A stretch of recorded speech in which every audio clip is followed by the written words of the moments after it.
राधे राधे दोस्तों।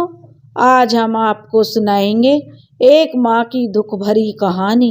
जब माँ का आखिरी खत पढ़कर बेटे के सामने आई पत्नी की घिनौनी करतूत, तो बेटे ने सिखाया सबक। अगर आप हमारे चैनल पर नए हैं तो प्लीज हमारे चैनल को सब्सक्राइब करें, वीडियो को लाइक करें और शेयर करें। सुबह के 10 बजे थे। 70 साल की बिमला देवी जी 2 रोटियां और चाय लेकर अभी बैठी ही थी कि उनकी पड़ोसन आ गई और कहने लगी, कैसी तबीयत है बिमला बहन अब आपकी?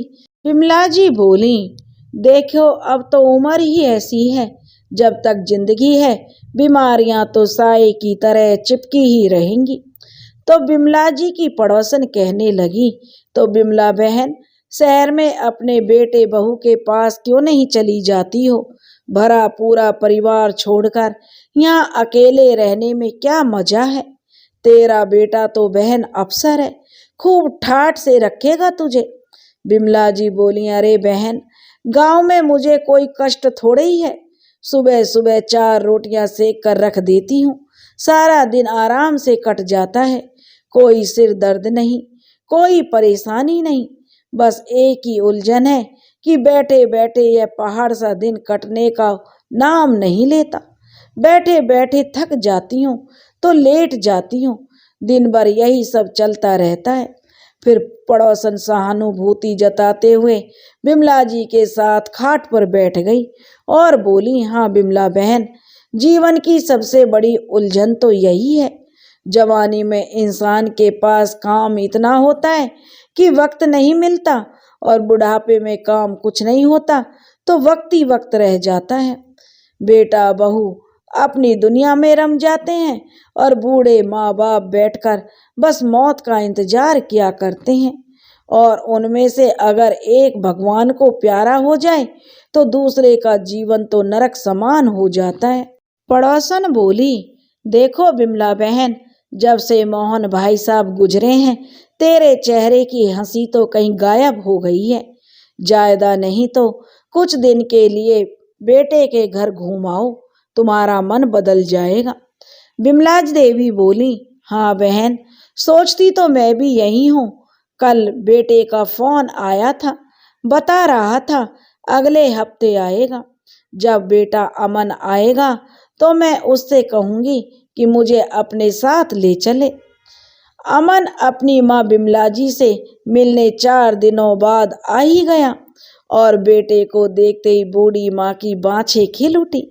माँ तो झट से अपने बेटे के लिए खाना बनाने लगी।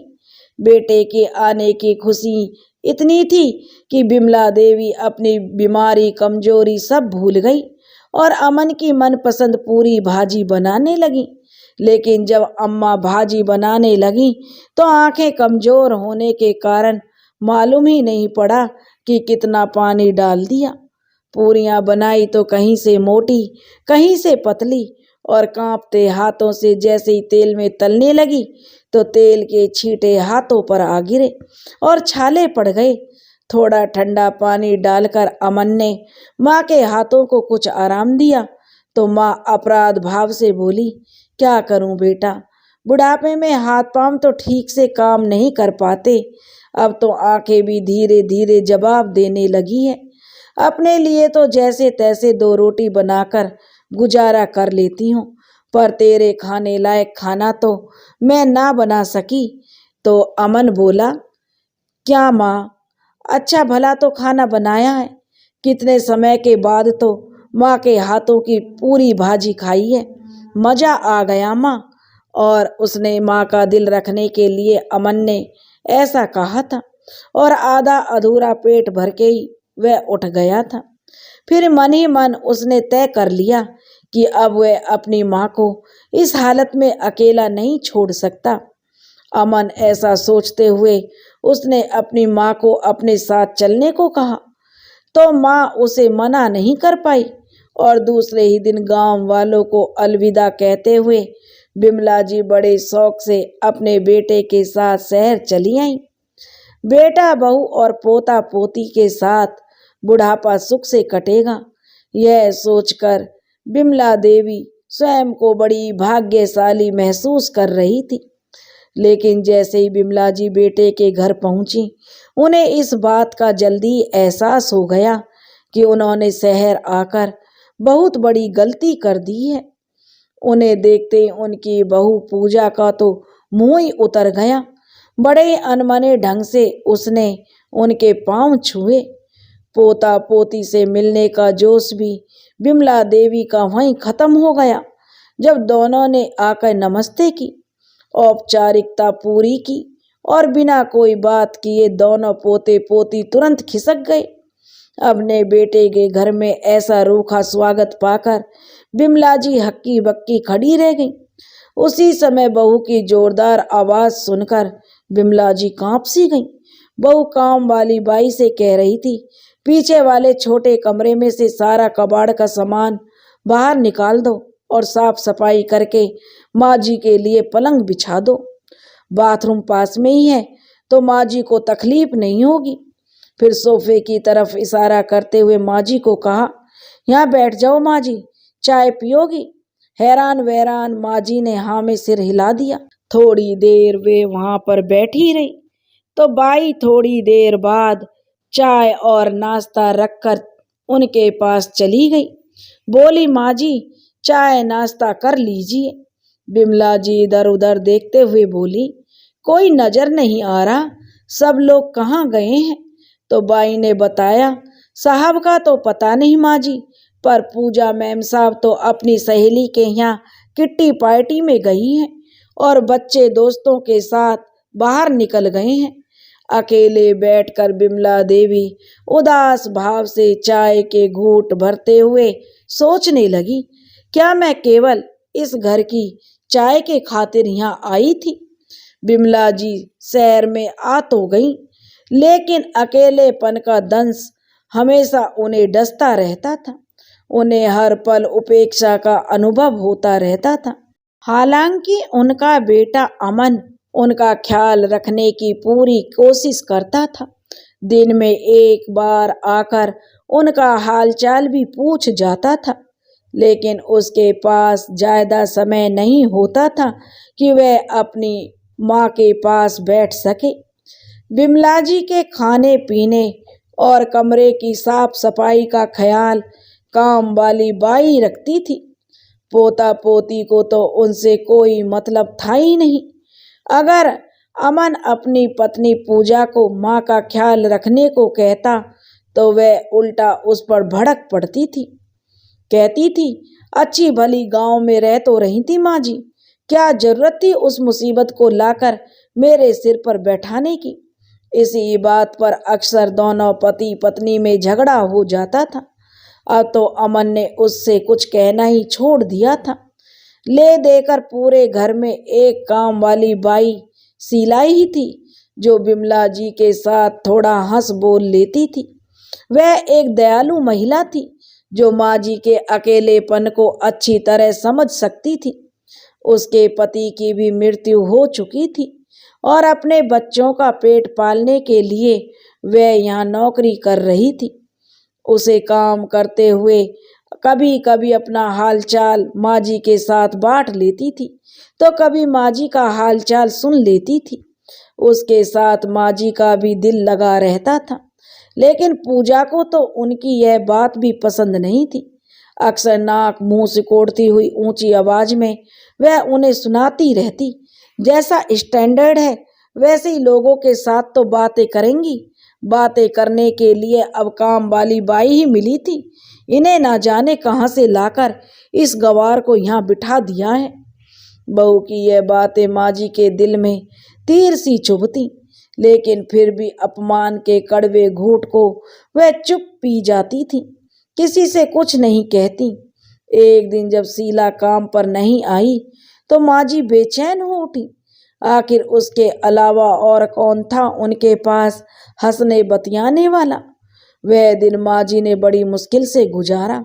जब अगले दिन शीला काम पर आई, माँ जी ने शीला के काम पर न आने का कारण पूछा तो माँ जी के पूछते ही शीला की आंखों से आंसू छलकने लगे और वह रोते हुए बोली, माँ जी कल मेरे बच्चे को गंभीर चोट लग गई थी तो अस्पताल में दाखिल करवाया था। डॉक्टर ने बहुत खर्चा बता दिया है, इतना तो मेरे पास है भी नहीं। समझ नहीं आता क्या करूं माँ जी। उसकी बात सुनकर माँ जी को उस पर बड़ी दया आ गई। अगले दिन सुबह जब उसका बेटा अमन ऑफिस जाने से पहले उनसे मिलने आया तो माँ जी ने बाई की मदद करने के लिए अपने बेटे से कुछ पैसे मांगे। तो अमन बोला, माँ जी मुझे ऑफिस के लिए देर हो रही है, मैं पूजा से कह देता हूँ, वह आपको पैसे दे देगी। इतना कहकर अमन चला गया। अभी थोड़ी देर हुई थी कि उनकी बहू पूजा पैर पटकते हुए माँ जी के कमरे में आ गई और बोली, क्यों अम्मा, हमने कौन सी कमी छोड़ दी थी जो आपको पैसों की जरूरत आ पड़ी है। लेकिन जैसे ही माँ जी ने काम वाली बाई की बात की तो पूजा भड़क उठी। बोली, हाँ हाँ, बड़ी जायदाद छोड़कर गए हैं बाबूजी हम लोगों के लिए, जो अब काम वाली बाई पर लुटानी बाकी रह गई थी। और वैसे भी काम वाली बाई हर महीने अपनी तनख्वाह लेती है, इससे ज़्यादा मैं किसी को 1 रुपया भी फालतू नहीं देने दूंगी। और अम्मा जी आप कान खोल कर सुन लीजिए, अपने काम से मतलब रखिए, नहीं तो अच्छा नहीं होगा। इस बात पर पूजा ने अपनी बाई शीला को भी खूब फटकार लगाई। बहू का यह रूप देखकर माँ जी तो जैसे पत्थर की तरह जड़ हो गई। अपनी कुर्सी पर बिमला देवी बैठी रह गई। बिमला जी जब से आई थी तब से पूजा की आंखों में खटक रही थी। अक्सर वह अपने पति से भी कहती थी कि माँ जी को यहाँ पर लाकर उन्होंने अच्छा नहीं किया, माँ जी यहाँ पर बैठी हुई अच्छी नहीं लगती, यही ठीक होगा कि आप उन्हें वापस गांव छोड़ दें ताकि वह वहाँ अपने हम उम्र के लोगों के साथ समय बिता सके। लेकिन अमन अपनी माँ को छोड़ना नहीं चाहता था। एक दिन जब अमन अपने ऑफिस से घर लौटा तो पूजा को नोटों की गड्डी देते हुए बोला, पूजा यह संभाल कर रख लो, पूरे 2 लाख रुपए हैं। पूजा ने अपनी अलमारी में वे पैसे रखे और अलमारी को बिना ताला लगाए चली गई। अगले ही दिन घर में जैसे हंगामा सा हो गया। जब अमन ने अपनी पत्नी पूजा से पैसे मांगे तो पूजा बोली, मैंने तो पैसे अलमारी में ही रखे थे, लेकिन अब मुझे वो पैसे मिल नहीं रहे हैं। फिर अमन बोला, अरे तुमने कहीं और रखे होंगे, जरा ध्यान से देखो, आखिर पैसे गए तो कहाँ गए। तो पूजा ने तिरछी नजर से माँ जी की ओर देखते हुए कहा, बच्चे तो पैसे उठाने से रहे, अब हम दोनों के अलावा तो एक और जन बचता है इस घर में जो पैसे उठा सकता है। और वैसे ही कुछ दिनों पहले तुम्हारी माँ जी शीला को देने के लिए तुमसे पैसे भी मांग रही थी। तो मुझे लगता है पूजा की यह बातें सुनकर अमन को बहुत गुस्सा आ गया और उसने उसकी बात पूरी भी नहीं होने दी और उस पर चिल्लाते हुए बोला, पूजा तुम अपनी हद पार कर रही हो, तुम मेरी माँ के बारे में ऐसा सोच भी कैसे सकती हो। माँ भला अपने ही घर में पैसों की चोरी क्यों करने लगी, और वैसे भी मेरा सब कुछ उनका ही तो है। अमन बहुत परेशान था कि आखिर पैसे गायब कहाँ हो सकते हैं। उन दोनों ने पूरा घर छान मारा लेकिन पैसे कहीं नहीं मिले। तभी पूजा बोली, अमन एक बार मेरी बात मानो और अपनी माँ के कमरे की तलाशी लो, मुझे तो लगता है कि पैसे वहीं मिलेंगे। अगर तुम तलाशी नहीं लेते तो मैं ले लूंगी, लेकिन चोर बचकर नहीं जाएगा। इतने कहते हुए पूजा माँ जी के कमरे में घुस गई तो माँ जी बोली, बहू यह तुम क्या कर रही हो, मेरा यह सामान यहाँ वहाँ क्यों फेंक रही हो। तो पूजा ने कहा, माँ जी आज तो दूध का दूध और पानी का पानी हो जाने दो। ऐसा कहते हुए पूजा ने माँ जी का संदूक खोला और सारे कपड़े जमीन पर फेंक दिए।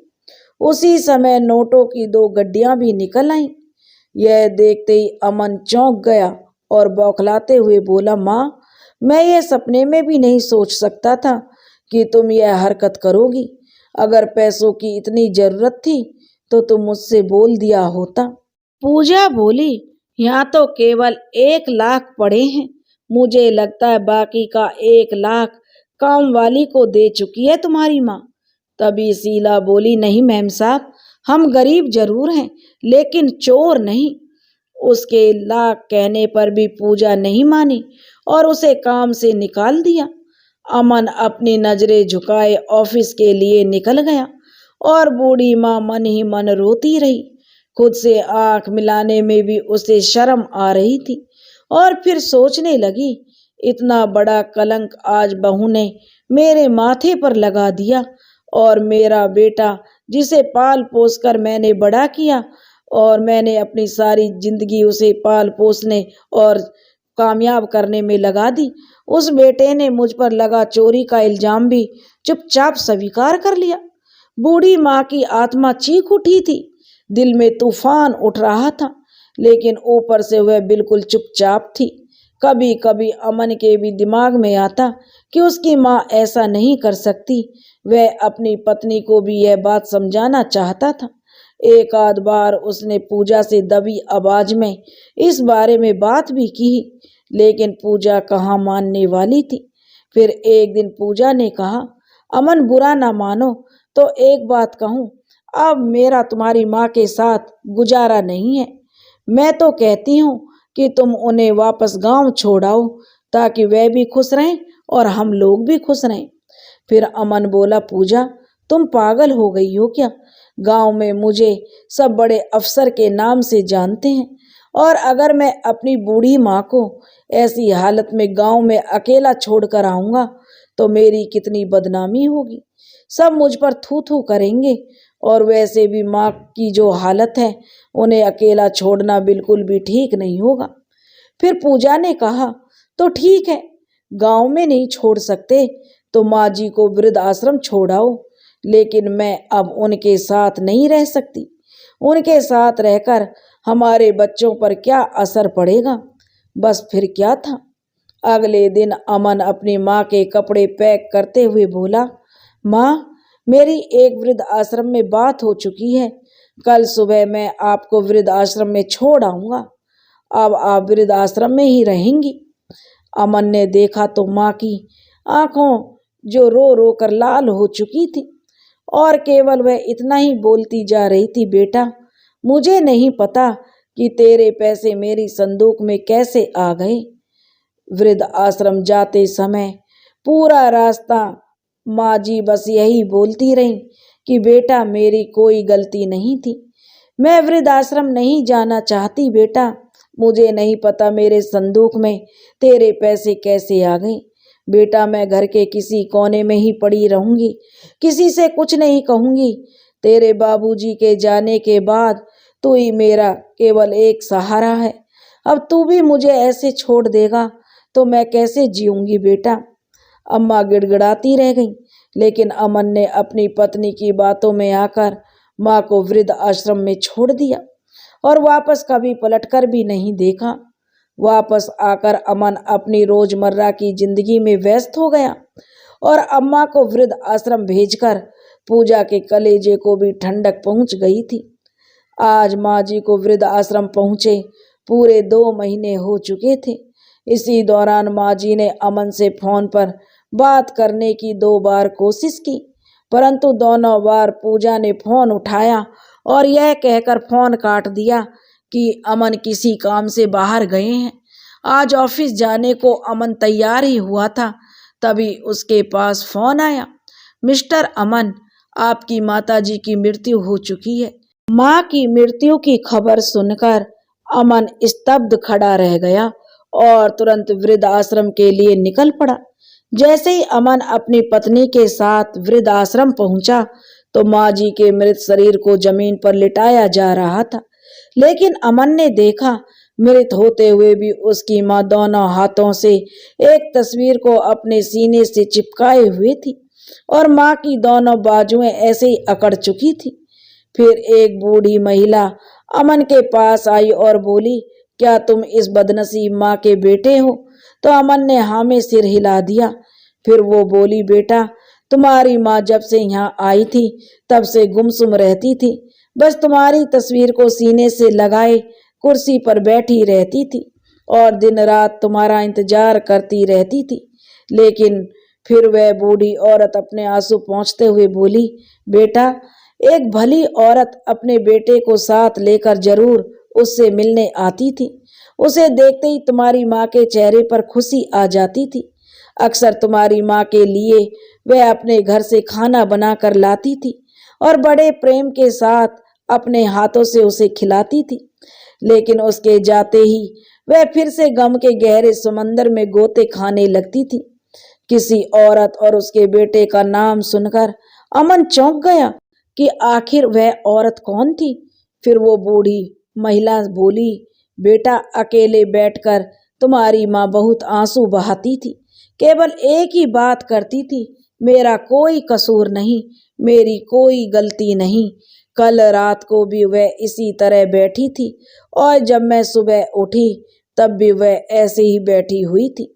जैसे ही मैंने जाकर तुम्हारी माँ को थोड़ा हिलाया डुलाया तो वो उसी समय तुम्हारी माँ कुर्सी से नीचे गिर गई। मैंने वृद्ध आश्रम के संचालक को सूचना दी तो डॉक्टर को बुलवाया गया। जांच करवाई तो पता चला तुम्हारी माँ इस दुनिया को छोड़कर जा चुकी थी। तभी उस वृद्ध महिला ने अमन को एक चिट्ठी पकड़ाई और बोली, बेटा, यह पत्र तुम्हारी माँ ने तुम्हारे लिए लिखा था। इसमें तुम्हारी माँ ने अपनी आखिरी इच्छा व्यक्त की है। अमन अपनी माँ का लिखा आखिरी खत पढ़ने लगा, लेकिन उस पत्र में जो लिखा था पढ़ते ही अमन को एक गहरा झटका लगा। एक ओर उसे अपनी माँ के साथ किए हुए व्यवहार पर शर्म आ रही थी तो दूसरी ओर उसकी आंखें अंगारे उगलने लगी थी। अमन पत्र पढ़कर अपनी माँ की मृतदेह से लिपटकर जोर जोर से रोने लगा, चिल्लाने लगा, माँ, मुझे माफ कर दो, मुझसे बहुत बड़ी गलती हो गई माँ। मैंने कभी आपकी बात नहीं सुनी, कभी आपको समय नहीं दिया और आज मुझे समझ में आ गया है कि मैंने अपनी जिंदगी की सबसे बड़ी भूल की थी। उसके बाद माँ के मृत शरीर को अंतिम संस्कार के लिए ले जाया गया। अमन बड़े दुखी मन से अपनी माँ का अंतिम संस्कार उसने किया और लगातार आंसू बहाते हुए अपने घर वापस लौट आया। अमन की पत्नी को यह समझ नहीं आ रहा था आखिर पत्र पढ़ते ही अचानक अमन को क्या हो गया, वो ऐसा व्यवहार क्यों करने लगा था। पूजा ने अमन के आंसू पोंछते हुए कहा, अमन, खुद को संभालो, मरकर कोई वापस नहीं आता और इस सच को बदला भी नहीं जा सकता। तभी अमन गुस्से से पूजा को देखने लगा और उसका हाथ झड़कते हुए बोला, मैं जानता हूँ कि मेरी माँ इस दुनिया में नहीं रही, मैं चाहकर भी उनसे नहीं मिल सकता, लेकिन जब वह इस दुनिया में थी तो उन्हें मेरे साथ की बहुत जरूरत थी। वह मुझसे बातें करना चाहती थी, तब भी मैं उन्हें समय नहीं दे पाया और यह सब केवल तुम्हारे कारण हुआ है पूजा। तुमने मेरी माँ के खिलाफ ऐसी साजिश रची और मेरी माँ के प्रति मेरे मन में इतना जहर घोल दिया ना कि ना चाहते हुए भी मैंने उन्हें खुद से दूर कर दिया। अपने अंतिम समय तक वह बस एक ही बात कहती रही कि उन्होंने कोई गलती नहीं की है, उनका कोई कसूर नहीं है। लेकिन मैंने उनकी एक बात नहीं सुनी। मैंने विश्वास किया तो सिर्फ तुम पर, और तुमने मुझे कितना बड़ा धोखा दिया। अमन के मुंह से यह बातें सुनकर पूजा हैरान रह गई। उसी समय अमन ने पूजा की माँ को फोन लगाया और बोला, जल्दी से आ जाइए और ले जाइए अपनी बेटी को, मुझे इसकी कोई जरूरत नहीं है। तभी पूजा जोर से चिल्लाई, अमन, तुम मेरे बारे में ऐसा कैसे बोल सकते हो और मेरे साथ ऐसा व्यवहार क्यों कर रहे हो, बताते क्यों नहीं। तभी अमन ने कहा, बस थोड़ी देर और, अभी तुम्हें सब कुछ पता चल जाएगा। थोड़ी ही देर में पूजा की माँ अपने बेटा बहू को साथ लेकर तमतमाते हुए उसके घर आ गई और फिर उसकी माँ गुस्से से बोली, आखिर तुमने मेरी बेटी को समझ क्या रखा है, तुम्हारी हिम्मत कैसे हुई उसके बारे में ऐसा बोलने की। क्या तुम्हें नहीं मालूम कि मैं क्या क्या कर सकती हूँ। उसी समय अमन चिल्लाया, जो आप लोगों के बस में हो आप वह करो, लेकिन अब यह औरत मेरे घर में नहीं रहेगी। आप जानते भी हैं आपकी बेटी ने क्या किया है। अमन ने गुस्से में भरी जोरदार आवाज सुनकर पूजा की माँ थोड़ी शांत होते हुए बोली, लेकिन ऐसा क्या कर दिया बेटा पूजा ने जो तुम उसे घर से निकाल रहे हो। तब अमन बोला, सासू माँ, अगर मेरी बात का इतना ही गुस्सा आ रहा है आपको तो आप अपनी बेटी से ही क्यों नहीं पूछ लेती। तभी सासू माँ ने अपनी बेटी पूजा की तरफ देखा, जो सबसे नजरें चुराकर इधर उधर देख रही थी। फिर अमन बोला, ठीक है, अगर यह नहीं बताती तो मैं बताता हूँ आखिर इसने किया है। दरअसल आपकी बेटी की आंखों में मेरी माँ शुरू से ही खटकती रहती थी। इतने समय तक अपनी माँ से अलग रहा हूँ तो केवल आपकी बेटी की वजह से, और जब उनकी वृद्ध अवस्था में मैं उन्हें अपने घर लेकर आया कि अब मैं अपनी माँ का इकलौता सहारा हूँ। मेरे बाबूजी भी इस दुनिया में नहीं है और अब मेरी माँ की उम्र ऐसी नहीं थी कि वो अकेली रह सकें, इसलिए मैं माँ को गांव से अपने घर ले आया। तो तुम्हारी बेटी ने ऐसी घिनौनी चाल चली कि जिसके लिए मैं तो क्या भगवान भी कभी इसे माफ नहीं करेगा। ऐसा कहते हुए अमन ने अपनी सास को अपनी माँ का लिखा हुआ वह पत्र दिखाया और कहा, यह पत्र मेरी माँ ने अपने अंतिम समय में लिखा था, जिसमें उन्होंने अपने दिल की एक एक बात लिखी थी। पत्र में लिखा है, मेरे प्यारे बेटे अमन, सदा खुश रहो। बेटा जीते जी तो तुमने मेरी एक भी बात नहीं सुनी, लेकिन मुझे विश्वास है मेरे मरने के बाद जब तुम मेरा यह खत पढ़ोगे तो तुम्हें मेरी बातों पर विश्वास होगा। दरअसल जिस दिन मैं तुम्हारे घर आई थी उसी दिन से तुम्हारी पत्नी ने मुझसे ढंग से बात नहीं की। बात करना तो दूर, वह तो आए दिन मुझे ताने ही सुनाती रहती थी।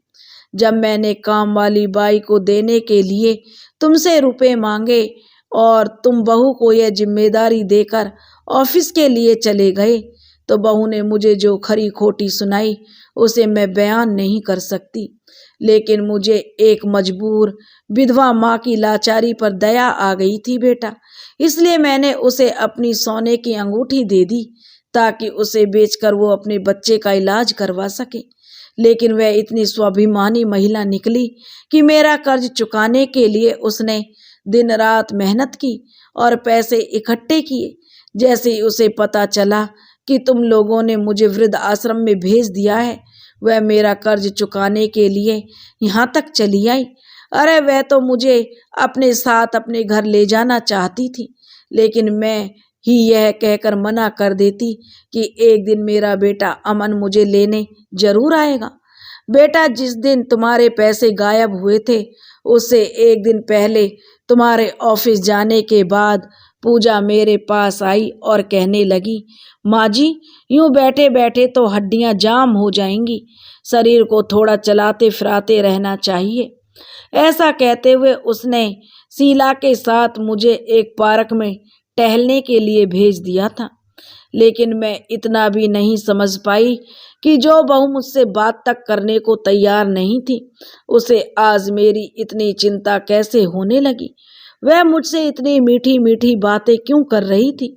मुझे नहीं पता था बेटा कि बहू मेरे खिलाफ ऐसी चल सकती है कि मेरे जाने के बाद तुम्हारे पैसे मेरी संदूक में रखकर मुझ पर और अपनी काम वाली बाई पर चोरी का इल्जाम लगा देगी।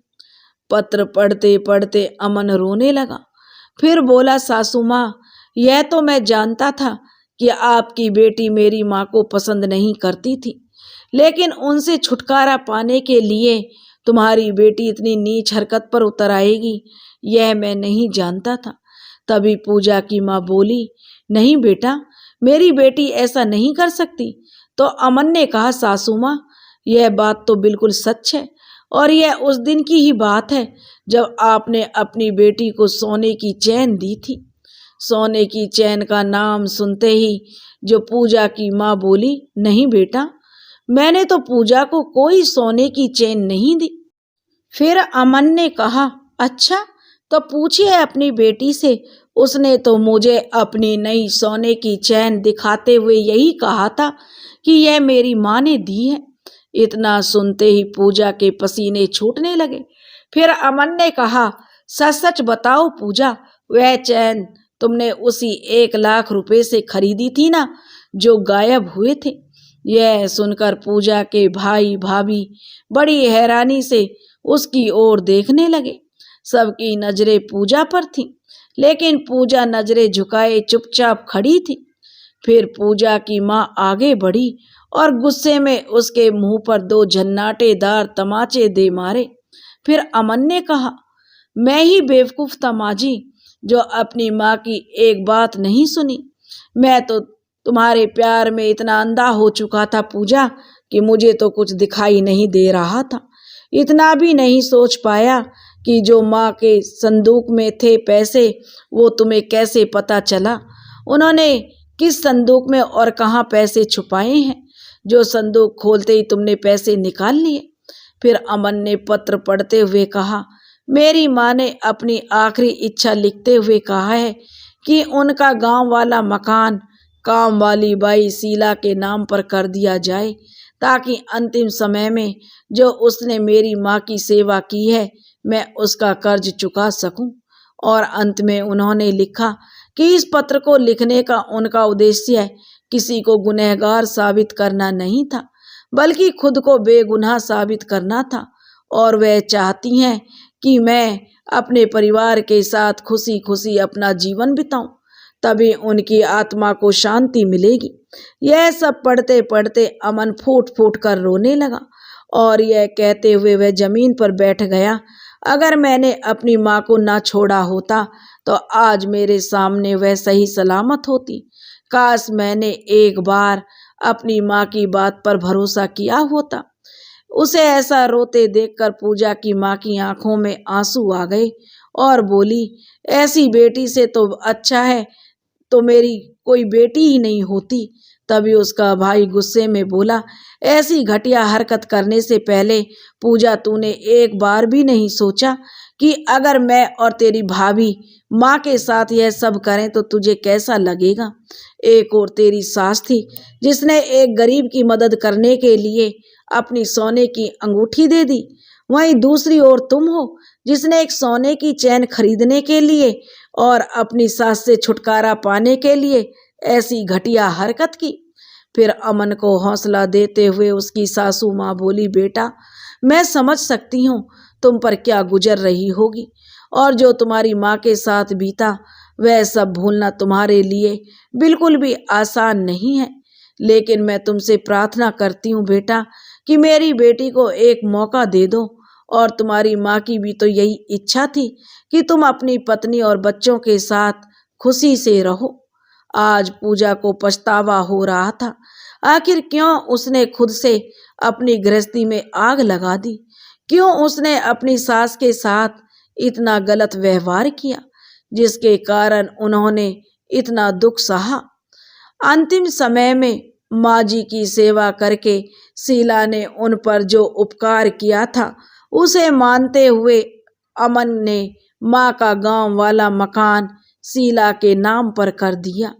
अपनी माँ की आखिरी इच्छा पूरी करने के लिए अमन ने पूजा को घर में तो रख लिया, लेकिन कभी उसे माफ नहीं कर पाया। पूजा पूरी कोशिश कर रही थी कि वह अमन के दिल में वापस अपनी जगह बना ले, लेकिन शायद अब यह संभव नहीं था। दोस्तों, अमन ने पूजा के साथ जो किया क्या वह सही था? कमेंट्स करके हमें ज़रूर बताएं। राधे राधे। और अगर आपको हमारी कहानी पसंद आई हो तो प्लीज़ हमारे चैनल को सब्सक्राइब करें, वीडियो को लाइक करें और शेयर ज़रूर करें।